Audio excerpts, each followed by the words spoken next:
Have you ever wondered what life will feel like if you end up alone in old age? Many people don't think about it until it happens. When loved ones move away, friends pass on, and daily life becomes quieter than ever, the truth is, aging alone can be one of the most difficult experiences. But it doesn't have to be miserable. In fact, with the right mindset and daily habits, you can create a fulfilling and meaningful life, even when you're on your own. In this video, we're going to talk about 6 essential things you must do every day if you find yourself growing older alone. These habits are not just about filling time, they are about staying mentally sharp, physically active, emotionally strong, and truly enjoying your days. The difference between loneliness and peaceful solitude often comes down to the small choices you make each day. If you want to avoid misery, regret, and emotional isolation, stay with me until the end. These 6 things might just transform the way you approach aging, helping you build a life that is rich, rewarding, and completely your own. Now, let's get started. Number 1, establish a daily routine. First up, let's talk about giving your day a rhythm. Remember how mornings used to feel? Maybe you'd wake to the kids clattering in the kitchen, their laughter echoing through the house, or rush off to work with coffee in hand, the radio humming a familiar tune. Without that bustle, it's easy to wake up and wonder, what now? The silence can feel heavy, like an uninvited guest. That's where a routine comes in. It's like an old friend who keeps you steady, offering a comforting hand to hold. Without a plan, days can blur together, leaving you feeling lost or unmotivated, as if time's slipping through your fingers like sand. But a routine? It's your anchor, giving you purpose when the house feels too quiet, a gentle nudge to keep going when the world slows down. It's a way to reclaim your mornings and make each day your own again. Take Robert, a 76-year-old retired engineer I heard about. After his wife passed, he was adrift, sleeping odd hours, skipping meals, glued to the TV, the remote his only companion. Loneliness crept in like a fog, thick and disorienting, muffling the life he once knew. Then he decided to take charge. He started waking at 7, walking the block as the sun peeked over rooftops, cooking oatmeal with a sprinkle of cinnamon, and calling his son in the afternoons to share a laugh or two. Suddenly his days had shape again. He wasn't just waiting for time to pass, he was living it, filling his hours with small joys and connection. Studies back this up. A 2020 report from the National Institute on Aging found that structured routines reduce stress and boost mental well-being in older adults, helping them feel more in control and less overwhelmed by life's changes. You don't need anything fancy. Maybe it's watering the geraniums at 9, their bright petals a cheerful hello, reading the paper with tea steaming beside you, or jotting a few thoughts before bed to unwind from the day. Start small. Life lessons from the elderly teach us that little steps build big changes, like stacking stones into a sturdy wall over time. A good morning sets the tone. Make your bed, smoothing the blanket with care. Step outside for some air to feel the breeze on your face. It's not about filling every minute, it's about feeling grounded, creating a flow that carries you forward. When life feels uncertain, a routine whispers you've got this, a quiet promise that you're still the captain of your days, steering toward peace and purpose. What's a morning ritual from your past that always made you feel ready for the day? Number 2, prioritize physical movement. Next, let's get moving. I know, our knees creak a bit more than they used to, don't they? I'll confess, some days I'd rather sit with a good book, a warm quilt over my lap than stretch these old legs. The easy chair calls louder than it used to, promising rest over effort. But here's the thing. Slowing down too much is a trap, a sneaky thief of vitality. Staying active isn't about chasing youth, trying to outrun the years. It's about keeping your independence, your spark, that fire that says you're still you. When you stop moving, You lose muscle and energy, and suddenly, climbing the stairs feels like scaling a mountain. Each step a reminder of what's slipped away. Let's not let that happen. We've got too much living left to do.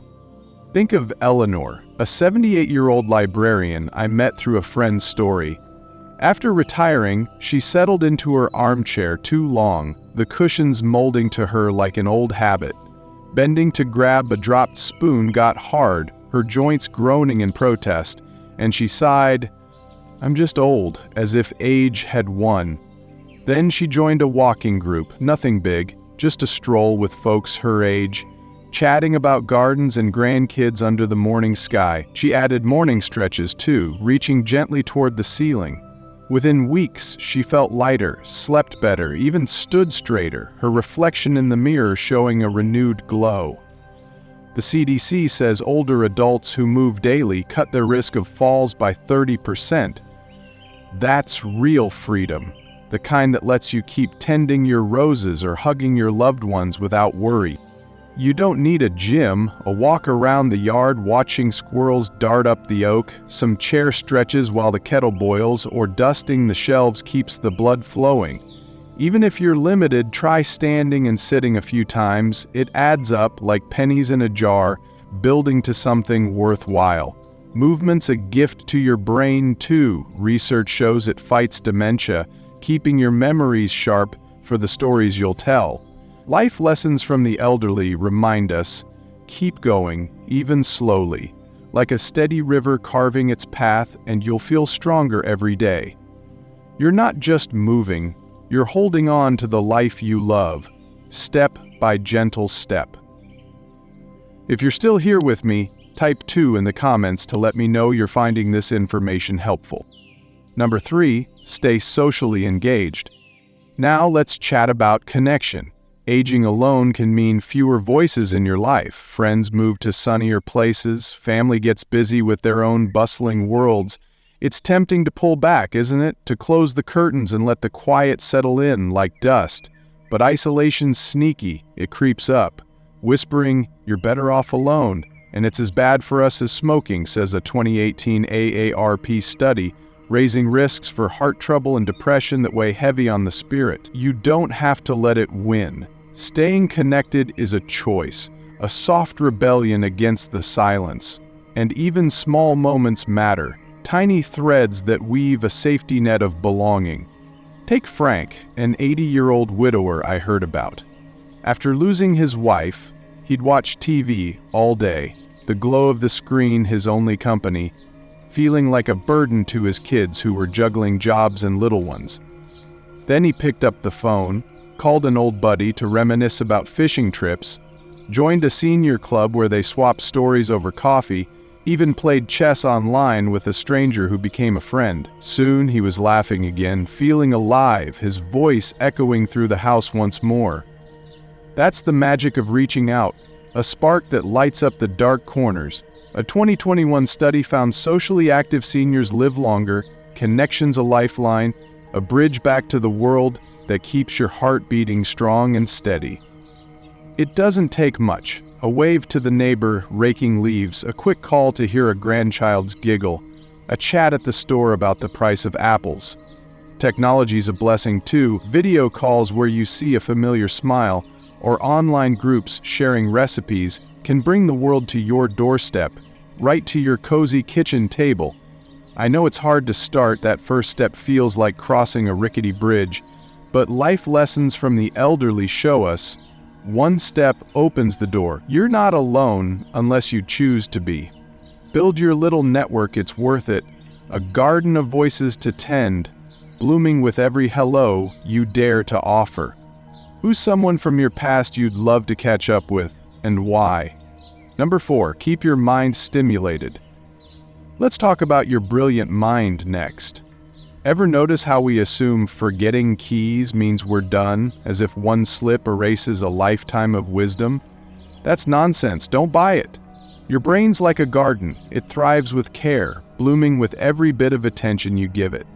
Letting it idle is the real mistake, like leaving a favorite plot of earth unturned and unplanted. Keeping it busy isn't about hard puzzles or proving anything, it's about curiosity, the kind you had as a kid, wide-eyed at fireflies or a new story, eager to explore what's around the next bend.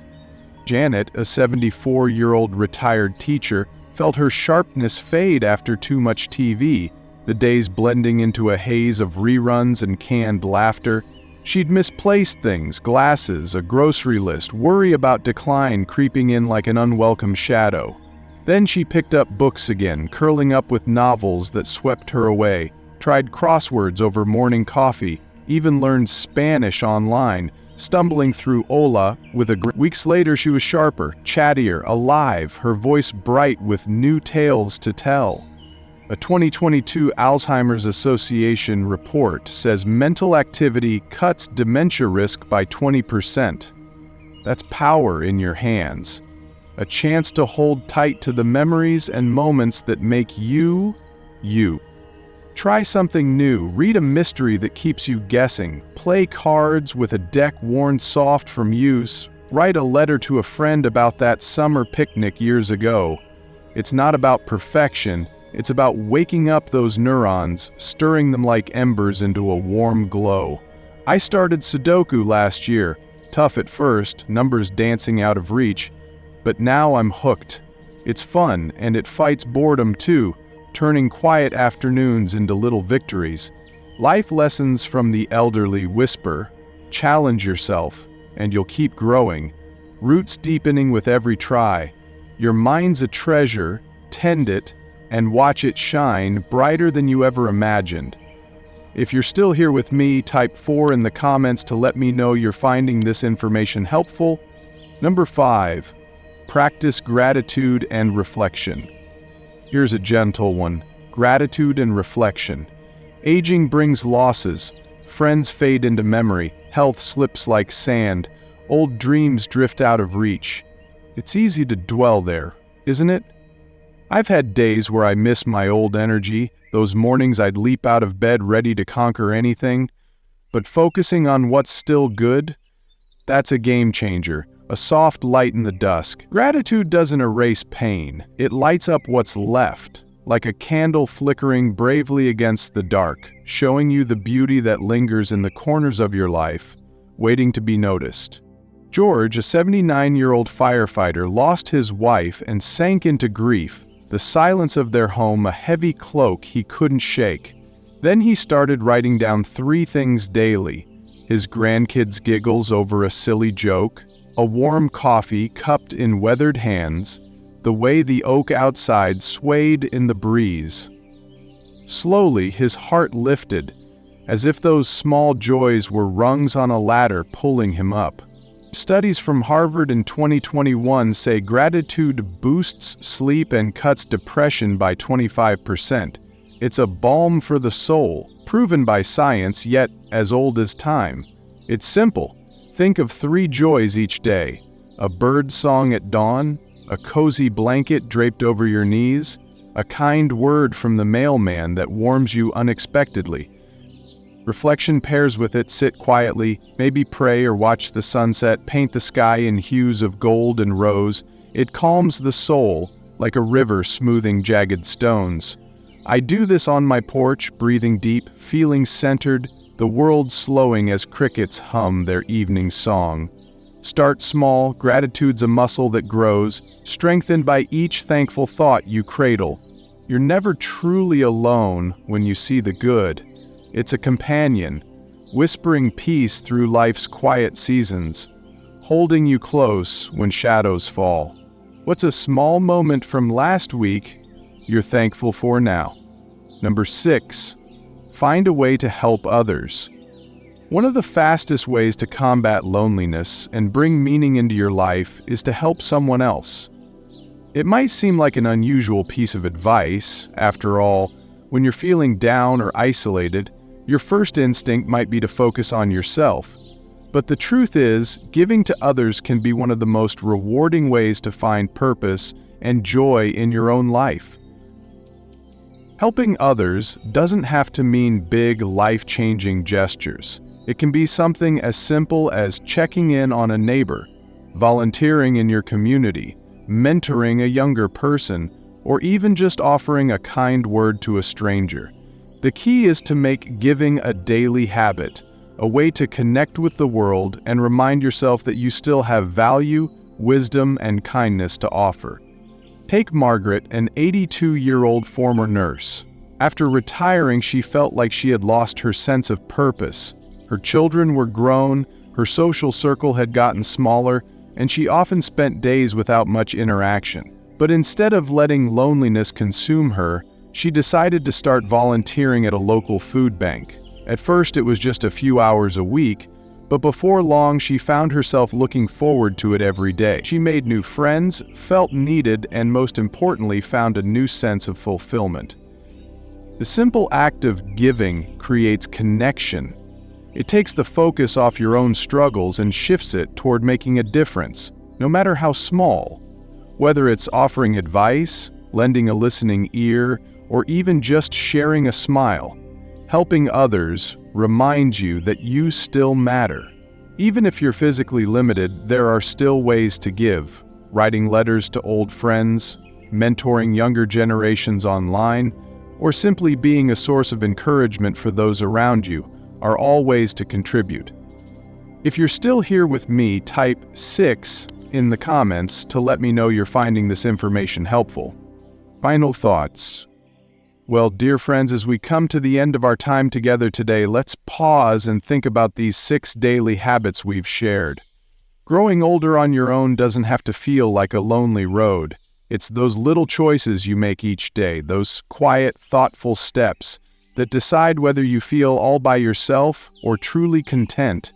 Maybe it's setting a simple routine to greet the morning, keeping your body moving just a bit, or picking up the phone to hear a familiar voice. Perhaps it's giving your mind a little challenge, taking a moment to be thankful, or lending a hand to someone nearby. Each one of these can turn your days into something special, full of meaning, richness, and even a bit of joy.